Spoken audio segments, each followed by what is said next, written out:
La consultation sur le projet d'arrêté de biotope de la montagne de Caux était attendue depuis longue date par les protecteurs de l'environnement.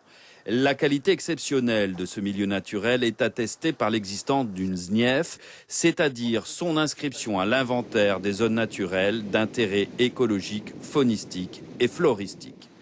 Et puis l'existence d'une zone Ramsar ratifiée par la France, qui s'est engagée sur la scène internationale à préserver les zones humides de son territoire.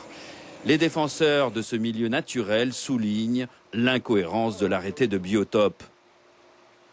La porte ouverte à l'exploitation que laisse supposer cet arrêté de protection de biotope dans sa rédaction nous fait craindre à nouveau un peu la même situation qu'à l'époque, c'est-à-dire on recrée un peu les conditions d'un conflit d'usage, puisque à la fois on crée dans la main droite une zone de protection, mais dans la main gauche on y autorise dans cette même zone de protection de la mine.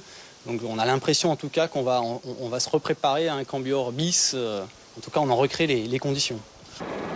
Car, loin d'interdire l'activité minière, l'arrêté prévoit que l'actuel opérateur IAMGOLD, déjà détenteur d'un permis de recherche, pourra se voir octroyer un permis d'exploitation jusqu'en 2029, avec une possibilité de renouvellement jusqu'en 2054. On est plutôt satisfait puisque les droits de chacun et les dispositions du SDOM sont respectés, c'est-à-dire protection de la zone, protection de la biodiversité et de l'autre côté, protection des droits également de l'opérateur minier qui avait un titre minier avant même la publication du SDOM. Donc nous sommes satisfaits. C'est une opportunité pour l'Est guyanais. Il s'agit quand même d'une entreprise qui pourrait produire je pense assez rapidement.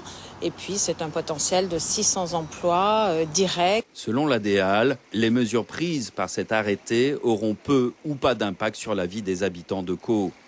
L'arrêté de protection de biotope est sans effet sur la chasse, la pêche, la cueillette ou la promenade. La recherche scientifique reste possible, de même que les activités touristiques. La gestion forestière, y compris l'exploitation de bois, reste possible. En revanche, les abattis seront interdits.